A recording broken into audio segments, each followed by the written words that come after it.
Whenever you look at the whole thing, Adam, I mean, what do you think was probably the most positive thing that you got out of the 2013 or 2012 campaign? I think the most positive thing that come out of that season is, I essentially went from a whole factory deal where you're waiting on everybody, everybody's waiting on you hand to foot. I really think I brought a lot of the family back into it to show that, you don't need a factory ride, you don't need factory support, you don't need a big pocket to run up front. And, I put a team together with products I felt that could win races and could run up front. And I put it together, and, there's a fine line you have to walk if you want to get paid to do it, or if you want, to get products that that's capable of winning races and, kind of lose out on the money. And so I had to walk that fine line there and ended up putting a program together I thought was really well and really competitive. And, I mean, for the races that I finished, I thought I finished rather well, and I got a win, and it just brought me back to, when the families and, the moms and dads, and we're all in it, road tripping down the road every other weekend, just having a good time, and, it wasn't any really factory support then, and I don't know if it'll be back in my racing career, but, I know it'll be back, but who knows when. Yeah, and what's cool is you took the bull by the horns, man. I mean, you proved that it can be done. I mean, I'm seeing other people do what you did, and I'm hoping and expecting the same kinds of success out of that, and congratulations on that. Now, with that, you had that was a building year, obviously, and to have the success you had minus the mid-season crash trying to win $100 at a local race on a motorcycle, yeah. I mean, you got a lot of positives, and I'm sure you're building on something huge for 2013. Oh, yeah, we definitely got the program's pretty much 100% the way it was. I changed up a few things. I got Baldwin back on board with me. He's done my stuff every year except for when I was on a Can-Am and last year. So I brought him back on board. And, we had a real good relationship in the past, and I don't know what I was thinking. I didn't choose him last year. I just wanted to try something different. And, and things happen. You live and learn, and then you get loves, I guess, right? So we did that, and, I've got Lone Star back on board, the big sponsor. Custom Axis is back with me. Their stuff's working great. ITP is another big sponsor. Precision is my title sponsor. And if it wasn't for them guys helping me, FMF, Tire Balls, if them guys weren't helping me, then, I wouldn't be here. I'd be the guy, essentially sitting on the sidelines watching these races. And, I've had long talks with my mom, when Josh Cartman, my friend, got hurt. My mom looked me in the face and said, "Is this what you want to do? Are you happy with what you're doing?" I said, "Yes, this is my dream. This is what I want to do." And, then the factories went away, and then, me and Haley sat down and started talking, and she goes, are you happy? And I said, "Yeah, I'm happy." And she goes, "We're putting a lot of money in it, we're putting a lot of time in it." And I said, "Yeah, but, if you really think about it, if I would work a 9 to 5 every day and, come home and didn't care if the place burnt down, but, would I really be happy still? No matter what I do, if it wouldn't matter. I wouldn't be happy unless I was here racing or being involved in racing or doing something racing. It just wouldn't matter." That's wild, man. It's in your blood. I mean, it's deep-seated into your genes, it sounds like. Oh, yeah. I mean, my dad's did race cars for God forever. I think, hell, he's racing against Tyrannosaurus Rex and all them, pterodactyls flying over the track with the checkered flags. But, he's into racing. His dad was into racing. His brother's into racing, And it was in my blood, and we did it every weekend. And it's weird, like, we had the off-season, and, I took a month off and did nothing but spend time with her up in Athens at the college. And, I got to live that life for a while, and it's just, it's weird not, getting up in the morning and driving 6-8 hours to go race for 2 hours. It's weird. I don't know. I just don't know if I could do it. I don't know if I could just be normal. I don't think you could. You're nowhere near normal, that's for sure. But there's nothing wrong with that, man. No, there's definitely nothing wrong. And everybody's like, that Harlem Shake thing. I really wanted that to be. It's not about me, and it's not about YouTube hits. It's really about all these fans here that come to these races and kind of making something different. Instead of just coming to the races and going to bed and getting up and racing. It gives them something to look forward to. And all the kids out there, and the thank yous and the parents, and it's a lot about the kids. And if it wasn't for them and their parents and everybody, buying the products or getting sponsored by their products that sponsored me, I wouldn't be here. And and that's what I'm here to do. I'm here to sell a product, and I'm here to make the companies that help me look good to make them look good, and make the fans happy and put on a show. And I know that a lot of people say we are what they're here to see, but man, 20 pros ain't gonna ain't going to make the GNCC thing keep going. So if it wasn't for these amateurs and these youth riders and these A riders out here, GNCC wouldn't be here. Amen. Amen. And neither would these companies that pay you. That is for sure. That is for sure. Like Tire Balls here, you know. Exactly. Exactly. And again, thanks to Tire Balls for letting us use their place here tonight and broadcast from. And for sure. And I'm sure you probably put Tire Balls to the test this winter. I understand that you and your brother-in-law. He told me that. He sent me a message. We were talking on Facebook, and he said, "Yeah, me and my brother-in-law." And I said, "But whoa, wait a minute. What happened that I don't know?" He said, "No, it's just a joke." He says, "Dad calls you his son-in-law," or it says. But anyway, it's never happened yet. Not yet, but maybe someday. But you and Braden spent a lot of time together, man. I mean, that kid was a phenomenal. Nearly won the XC2 Pro-Am class, stepping up now to the XC1 Pro class. I mean, that's got to be pretty cool to have somebody in your corner that closely knit that you're going to be lining up with right there on the starting line. Yeah, like, growing up and, I got my factory ride. I spent 4 years with Walker and working with him, and not necessarily working with him, just giving him lots of hell. And, I mean, there was times that one in particular, I remember up at his house, we was riding the motocross track side by side, and his dad's over there cutting brush, and I'm pretty sure he would remember it. You remember this, Walker? And he come over into me and looked back, and when he looked back, he ended up coming into me and ended up clipping my wheels and flipped me over and broke the steering stem. And I mean, he just got a butt raping from his dad about riding out of control. But you know what? It was fun, and and then things didn't work out there, and I found home with the Henthorns essentially, and it's been, oh my God, it's a roller coaster. It's something else. And Braden's got a lot of talent. And then, I think it'll be a growing step, like Walker said. I think it'll come. I don't look for him to be, a huge competitor this year. I want him to take it more as a growing year, as a leap year. And, I know he'll be up there a couple rounds, but his biggest thing is just get in there, get your feet wet, stay smart, and just have fun. I mean, if you go in there and you think you're going to, rock the world with your finishes, you just don't start putting up the results like you think. You're just going to get upset at yourself and get angry and essentially just quit. Yep. And that's one thing you can't do. But I told him just get out there, ride smart, and stay consistent. He'll be on the podium. You'll see him on the podium a few times this year, I feel. You never know. He might be able to knock off that W. Walker got it his first year, and I was close my first year. So, it's possible. It is. And the talent field is deep enough that something like that could definitely come to pass. Let's talk a little bit coming to pass. What are you expecting to come to pass for 2013? What do I expect? There's a lot of changes. I definitely seen a lot of changes, Borch is still on his same program, but McClure's on a new bike. Bissell's on a new bike. Walker's still on his same program. I'm on a second-year program. Wolf's on a new program. I mean, there's a lot of top runners up here that's on different bikes and different machinery, and I think there's going to be a growing year for those riders. I mean, it's very rare, and you're very lucky when you come out of first year and you're dominant and you're running up front like the year I had with KTM. I mean, there was a lot of time invested in that program, and to come out like that, it's very rare and it's very difficult. But anything can happen. It is GNCC racing, and I mean, you never know we might go out here and old Woodhead Henthorn might get the whole shot and just check out. You never know. I mean, anything can happen, or the guy from the A row might win. You got Marshall Goings moving up to the A class. You have Bryson Neal running the Pro-Am. You have Landa Wolf in the Pro-Am. I mean, there's a lot of stacked riders that are coming up, and the talent is deep. And I'm just wondering how long I can hang on to this. Man, you're putting together some pretty good points there. There's no doubt, man. There's a lot of people coming up. And now, I know that the youth program wasn't available to race whenever you were, but man, seeing these kids that graduated from the youth program moving their way up through right now, man, that right there I think says a lot of what GNCC, that youth program, has done. Oh my, I mean, the youth program, when I first started racing GNCCs, they didn't have a youth program, and then they came in at Ironman, and they started doing it, and then the next year they started doing it. The only thing I could think of was like,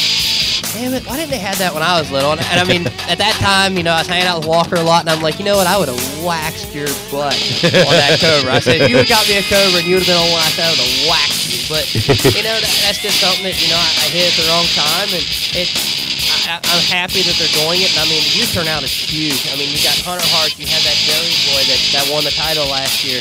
You have Ronnie Wilson's son that's running up front. There's just a lot of kids out there that are, I mean, you're standing out in the woods and you're just like, holy shit, look at these flying, and some of them actually sketch me out because you never know what they're going to do or what's going to happen. But when they're going for broke, they're twisting that throttle and holding their pegs, and they rip. And if they're coming through the woods that quick on what they've got now, granted their machinery is smaller, but it's still top notch like ours. And when they get on the 450s, I can only imagine. I mean, I thought our limit was done, and I see these kids, and I'm like, damn, these kids are going to be tall by the time they're 17, 18. Keep raising the bar on you, don't they? Oh, yeah, and just, it all comes back to the families, like I said, and the kids want to do it. I mean, you can have $20,000 sitting there in an ATV, and if your kid don't want to do it, he don't want to do it. Right. But, it makes me laugh because you got these kids out here, some of them on stock quads, and just bouncing and beating them, and their heads banging, and they're just loving it. Yeah. They're just putting time in, just tank after tank, and they don't care. I mean, if the kid wants to do it, he wants to do it. And you can see every kid that's out here, they want to do it, and they got the heart. And, it's a shame that the factory pulled out. In 2008, we had, I think, 4 or 5 factories into it. And I'm hoping they'll come back because that's essentially what these kids are wanting and what they're working for, the factory deal. And, I tell you what you need to do. You, as your individual, what you need to do is you need to start going outside the industry itself and start bringing some outside the industry sponsors into this, man, and show these kids that there's other avenues, that we don't have to rely on Honda, Suzuki, Yamaha, Can-Am, Kawasaki to pay our bills. Yeah. I mean, it's tough. I've talked with a few, and man, it's just, the industry is such a small-knit group of people. I mean, you can put them all in one hand, essentially Baldwin. Baldwin knows JB Racing.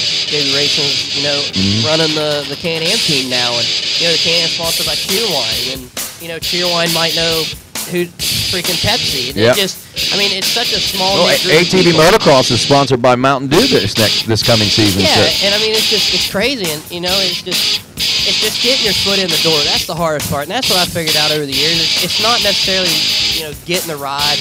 It's just getting your foot in the door. And once you get in the door and you slow that thing down a little bit, they know who you are. And you might be like a pain in the butt to them, or you think you will be, or you might feel that it's not going anywhere. But I've learned that a lot of times that you have to call every day. Yep. Every day. Persistence. And then once they start to know who you are and know your name and start to know, a little bit about you, for example, I was talking with a sponsor and couldn't get nothing, and finally they just cracked. It was like I wore them out, but you feel weird doing it like that, and you feel kind of bad, but when you start to call and they start to know you, then who cares? There you go. Yeah, they know what your voice sounds like on. Hey, Adam, how you doing? For sure. You call in there, you're like, "What's up?" They're like, "What's up, dude, bro?" So it develops a relationship. So even if they say no, keep that camaraderie going there, keep that friendship alive, and you never know, you might get that marriage. And I tell you, I don't mean to rush you or anything, Adam, but I do want to say thanks to you for stopping by tonight and all that you're doing for GNCC. And I know that you got a big year coming up ahead of you, and if you pick up anywhere close to where you left off last year, it's going to be great. Yeah, I'm hoping to, pick up, not where I left off, but, the last year did treat me pretty good. And, granted that I had some DNS, but, the factory family's back in full force. I got some Mafia swag over there, and I want to get it out there and get it sold and get it on these people and the fans and just make it happen. And so, we'll see how it goes. All righty. Adam McGill, ladies and gentlemen, here on Quad Radio. Thanks for being a part of it. Good luck to you. This season's going to be a good one. As he was pointing out there a little bit ago, the talent field is stacked. It is deep, to say the least, and we got more coming. I know Walker Fowler was here a few moments ago, but he had some medical issues with his girl there, getting stung by some red ants there a little bit ago, so maybe we'll get in with him, maybe we won't. Right now we're welcoming one of our new XC1 Pro Class riders. We saw him late last season and made that transition, and whether or not I'll be curious to find out exactly what he thought about it. I'll tell you what I thought about it here in just a few moments, but right now it's the Hurricane, Eric Hoyland, and Eric was running number 13 last year. What number are you this year? I'm number 13 again. Really? Yeah. Wow, and it's 2013, so this could be your year, man. It's definitely my year. I definitely like to know how Supercross is going right now, but so someone went a little over their allotted time. So we're missing Supercross over here now. Well, Supercross is actually being broadcast right up there at at Moose Racing. Stop on up there and check it out. I'm going to have to check it out. Okay. Well, we're going to hurry up and get along. But congratulations on your step up. Let's talk a little bit about that. You had a pretty decent year last year with XC2 Pro-Am. There toward the end of the year, things weren't going quite the way that you'd hoped or wanted. So you decided, what the heck, I'm going to taste the waters and see what it tastes like, see what it's like. Yeah, I mean, you don't know if you don't try. And my motto this year is having fun, and I'm going to go out there and have a blast. And I'm not too worried how I finish this race. And be quite frank, I'm not expecting too much out of myself this race, but that's usually when I ride the best, is when I have no pressure. So I'm just going to go out there and rip it up tomorrow, and if you're in my way, I'm probably going to push you out. There you go. I like the sounds of that. Get out of the Hurricane's way. He's going to blow you off the track. Well, I mean, those races that you had under your belt last year, I know probably results-wise, you look at it, it probably wasn't what you wanted or anything like that, but there had to be a lot of learning things that took place during those races. Yeah, I learned a lot in both those races. One was an extremely muddy race at Indiana, and I had some mechanical issues with that race that knocked me out. And then the second one was Loretta Lynn's, and it was, that's one of my favorite tracks. I'm sad to see us leave that place, but I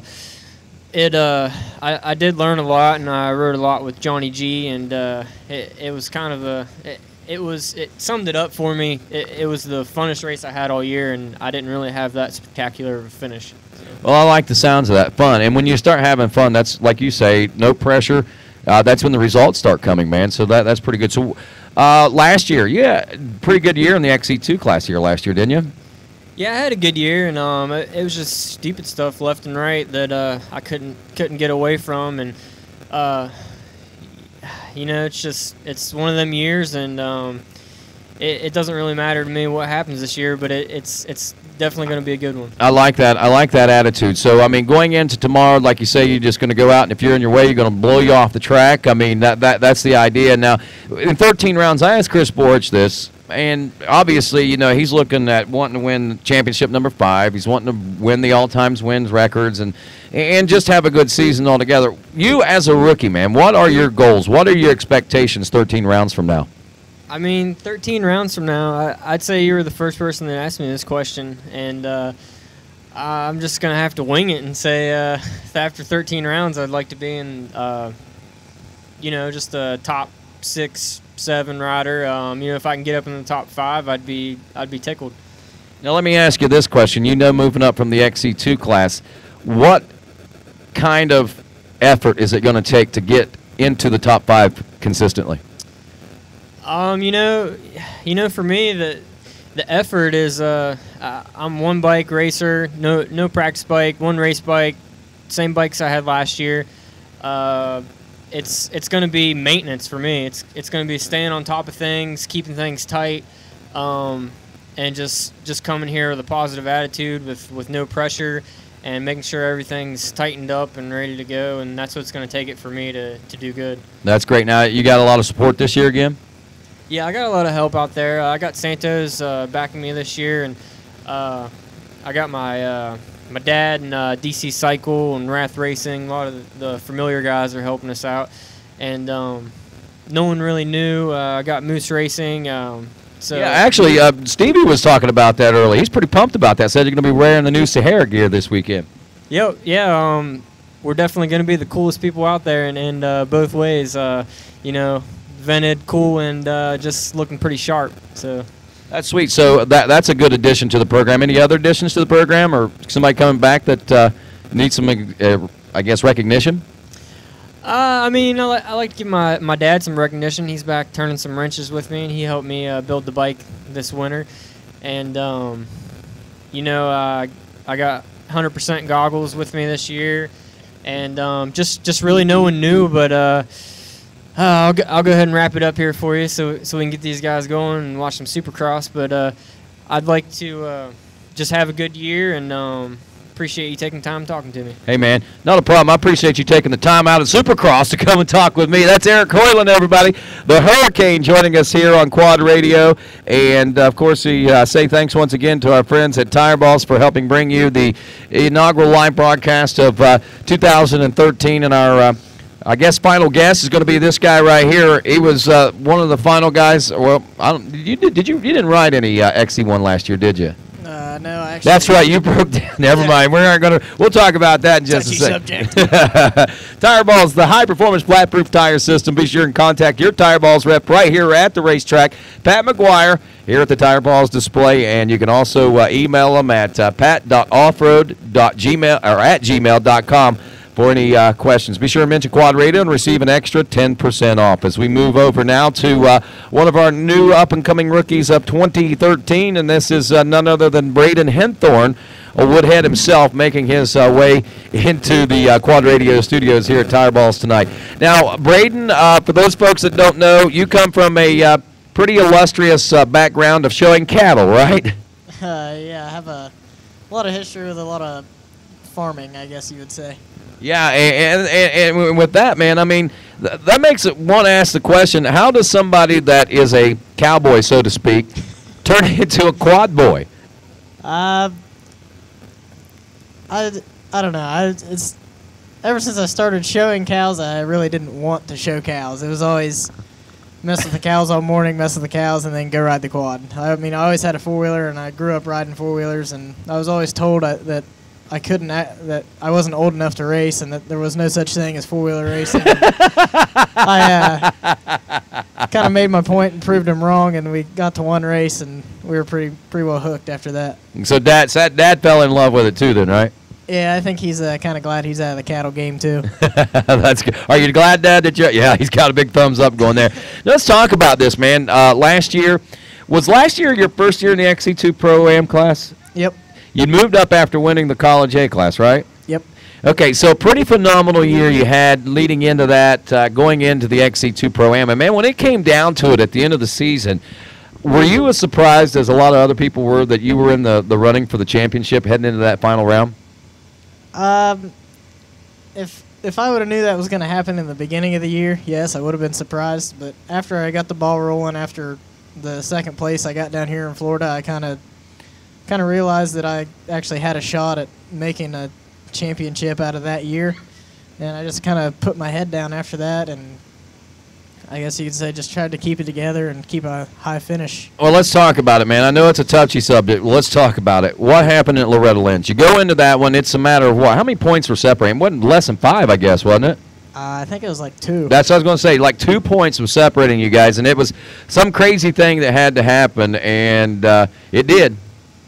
Yeah, it was a freak accident, I guess. It was something we've never had really go wrong with a quad. It's something it's just like something that just happens. I guess it's one of those things you tack up with the old saying, that's racing, I guess.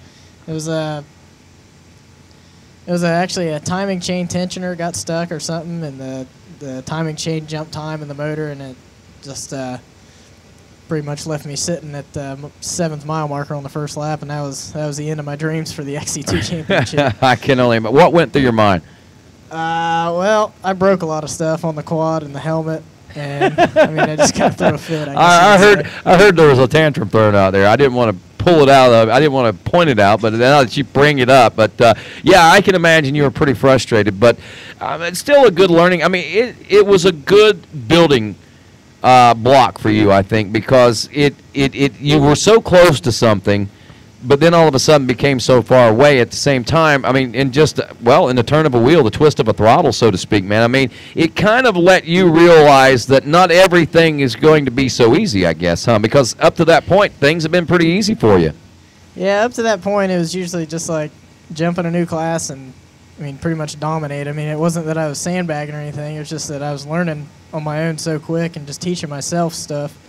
But after I moved up the XC2 class, I knew that it wasn't going to be that easy. You just can't learn by yourself anymore. You have to learn from other riders, and I definitely learned a lot last year, and I thought I could have won it, and I thought I was going to have it almost easy until I started having a couple DNFs, and then I got down to the last race, and it was just like I thought I could maybe do something and maybe get that championship and move up the XC1 class with an XC2 championship, but that's how it went. And I was second. I was happy with it. And in my mind, I pretty much could have had the win, if not for mechanical difficulties. But so in my mind, I think I'm ready for the XC1 class. But I mean, I'm just going to take another year to learn, I guess. There you go. I like that idea. I mean, you've got the idea that you're going to be learning and everything, but you've been doing a lot of learning this year, man. You rode with some pretty good people this year, from what I understand, right? Oh yeah, there's a local series down here we've all been kind of riding. It's called Florida Trail Riders, and a lot of the fast guys have been riding down here all winter. And I kind of got into the game there after Christmas. Came down for a couple weeks after Christmas for Christmas break, and I rode with a lot of fast guys. And I mean, I guess I got my foot in the door and learned a lot of stuff. Like Gabe said, like with Chris, I mean, he's a whole different level. There definitely should be a rule against that guy. He's nuts, but I mean, I guess we all got to try to learn off that guy and figure out what he's doing, because he's Bill doing Balance was that guy at one time. Barry Hawk was that guy at one time. Maybe you can be the next guy sometime. That's I mean, that's the plan anyway. But I mean, well, keep dreaming. Yeah, but I tell you, the talent field is so much deeper, I know, than what it was. I mean, even Adam was talking about that youth program that everybody has worked up through. Really has set the stage for what we got as far as the future of GNCC is concerned. And you didn't get a chance to run the youth though, right? Yeah, I actually started on the 300s.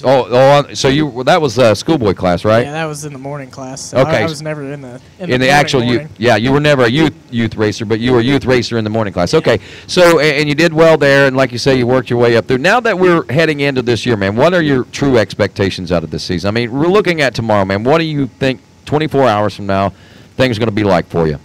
Hopefully still have my hands intact, still be walking anyway. But my expectations are that, I mean, basically, I'm telling everybody it's going to be a learning year for me. I just want to try to pick up on what these guys are doing and try to get my foot in the door and just show them that I'm not there to just clog up the trail. I mean, I'm going to try to ride with these guys and show them that I have the potential to be there. I mean, I know I'm not going to be any top 3 rider this year, but I have expectations of being in the top 7, 6, 5, somewhere in there. I mean, that's what my goal is anyway, and if I can just do that and get through this Florida race, I mean, I know it's going to be brutal tomorrow with the dust and how dry it's going to be, so I'm just going to try to get through this race and going to be conservative tomorrow, and after that I'll try to do it, see what I can do, and see how high I can finish, and just give it all I got. I mean, I'm going to give it all I got both races, but, I mean, everything I can do is everything I can do, and we'll just see how that's going to pan out for me. For sure, man. I can't wait to see how it all pans out. Any parting shots that you want to take before we let you go tonight? Parting shots? Parting shots, huh? Yeah, anything that you want to throw in there that we haven't talked about? I don't know. I ain't really. I mean, we pretty much covered it all between all of us that's talked, especially with Adam. I know he talks a lot. Now, come on. He's your brother-in-law soon to be someday, right? Yeah, he is. She can say no if she wants, but we all know it.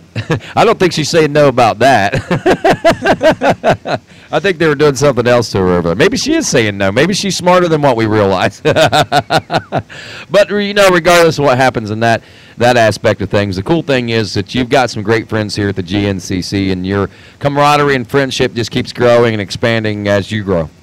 Yeah, it's like we always come to have a good time no matter how good we do it during the race. We're always having a good time before and after, so I mean, I guess that's where the Team Woodhead comes in play. So, I mean, I guess Team Woodhead, you would call that a racing team, but we're actually kind of just a big group of friends that use this as an occupation to get together and have a good time. A reason to come party on the weekends, maybe, huh? Yeah, our drinking team has a racing problem, I guess you would say. Your dad liked that one a lot. All righty, Braden. Anybody you want to say thanks to as far as sponsors or anything like that? Yeah, I want to thank Santo and James Reeves the most just for, I mean, they built both my bikes this year, and they've been, I mean, just busting, you know what, I mean, all day and all night last night and all day today, and we just kind of scrambled to get it all together and got it together about a half hour before practice, and we actually got out and got to ride the new bike, and the bike felt good, and I mean, we're going to make a couple changes to it here tonight and get everything set and stand where we want it and get it ready for tomorrow. But I mean, those guys, I couldn't be here without them. They've helped me so much. And I just want to thank Maxis. I mean, they helped me out a lot this year. Moose Racing, Fireballs. I mean, there's a lot more. I want to thank Adam. He's helped me out a lot this year too. couple of his programs he got me hooked on. And there's just a lot of people out there, and it's the beginning of the year. I got to get them all figured out before I can start naming them all off too quick. Well, you better hope you aren't on the podium sooner than what you expect to be, man. I don't think I'm going to have to worry about that. Well, you never know, man. Good luck to you tomorrow, though, all right? All right, thank you. That's a XC1 Pro Class rookie. That is Braden Henthorne joining us here on our Quad Radio program tonight. And that's going to wrap things up here because I, too, want to go watch the Supercross race from Daytona. We're heading up to the Moose Racing Rig. You can join us up there if you want. Want to say thanks to our friends at Tire Balls for offering the facilities to broadcast from this evening. The high-performance flat-proof tire inflation system. Be sure and contact them trackside right here at the GNCC. Mention Quad Radio and get an extra 10% off. That'll do it for this first edition of Quad Radio Live, our season preview here, number 2 tonight on a Saturday night. Want to remind you folks, we did have a little bit of an internet glitch, so part of Adam's interview was cut off, but we've got the rest of it. It's in a part A and part B. Just look on Facebook. We'll have them all on Quad Radio logged up for you here pretty soon, so you can check on quadradio.com as well. But that'll do it for the folks here at Tire Balls. Also, all of our great guests, including Chris Borich, Pat McGuire. We had also, let me think, who else was on the show with us? Jared McClure. And, no, Jared didn't make it. He left before he got on, I think. Yeah, Adam took up all the time, I guess. So Adam McGill and Eric Hoyland, want to say thanks to them. I want to thank everybody that showed up tonight, and I do apologize to the Sneaky Snake. We'll get you on soon, I promise you, and anybody and everybody else. And Quad Radio will be back with more broadcasts as the season continues. For everybody here at this first round, the Amsoil Grand National Cross Country Championship Series Moose Racing River Ranch GNCC, I'm Rodney Tomlin. This is Quad Radio.